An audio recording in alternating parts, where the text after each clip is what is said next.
ಇನ್ನು ಉತ್ತರ ಸಿಗದೇ ಇರೋದು ನಿಜ. ಅದ್ರ ಬಗ್ಗೆ ಬೆಳಗಾವಿ ಸೆಷನ್ ನಾನು ವಿಸ್ತೃತವಾಗಿ ಮಾತಾಡಿದ್ದೀನಿ. ನೀವೆಲ್ಲ ಮಾಧ್ಯಮಗಳ ಕ್ಲಿಪ್ಪಿಂಗ್ ಕೂಡ ಇದೆ. ಇವತ್ತು ಕೂಡ ನಾನು ಬದ್ಧವಾಗಿದ್ದೇನೆ. ನಾನು ಹೇಳ್ತಾ ಇರ್ತಕ್ಕಂಥದ್ದು ನಿಮ್ಮ ಬಗ್ಗೆ ಅತ್ಯಂತ ಗೌರವ ಇದೆ, ನೀವು ನೈತಿಕತೆ ನಡ್ಕೊಳ್ಳಿ ಅಂತಕ್ಕಂಥ ಮನವಿ ಮಾಡ್ತಾ ಇದ್ದೇನೆ. ವಿಧಾನ ಪರಿಷತ್ತಲ್ಲಿ ಆಗಿರ್ತಕ್ಕಂತಹ ಅಕ್ರಮ ನೇಮಕಾತಿಗಳ ಬಗ್ಗೆ ನಾನು ಮಾತಾಡಿರೋದು ನಿಜ. ಇವತ್ತರೂ ನನಗೆ ಉತ್ತರ ಸಿಕ್ಕಿಲ್ಲ ಅಂತ ಹೇಳೋದು ನಿಜ. ಈಗ ನಾನು ಯಾವುದೇ ಕಾನೂನು ಕೊಡೋದಿಲ್ಲ ಅನ್ನೋ ಮಾತನ್ನು ಹೇಳಿದ ಕಾಂಗ್ರೆಸ್ ಏನಾದರೂ ಅವ್ರ ವಿರುದ್ಧ ಅವಿಶ್ವಾಸ ನಿರ್ಣಯ ಸ್ವಲ್ಪ ಕಾದು ನೋಡುವ.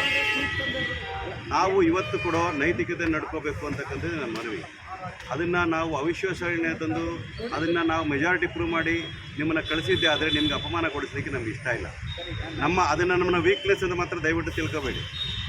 ನೈತಿಕತೆ ಬಗ್ಗೆ ಮಾತನಾಡುವಂಥ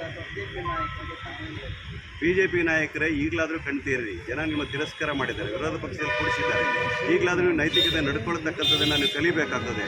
ನಿಮ್ಮ ಡಬಲ್ ಸ್ಟ್ಯಾಂಡರ್ಡ್ಗಳನ್ನು ಬಿಟ್ಟು ನೀವು ನೈತಿಕತೆ ನಡ್ಕೊಂಡು ನಿಮ್ಮ ಪಕ್ಷಕ್ಕೆ ಯಾವಾಗ ಮೆಜಾರಿಟಿ ಇಲ್ವೋ ನಿಮ್ಮ ಕ್ಯಾಂಡಿಡೇಟ್ನ ವಿಡ್ರಾ ಮಾಡ್ಕೊಳ್ತಾ ಕೆಲಸ ಮಾಡಿದ ಮನವಿಯನ್ನು ಮಾಡ್ತಾರೆ.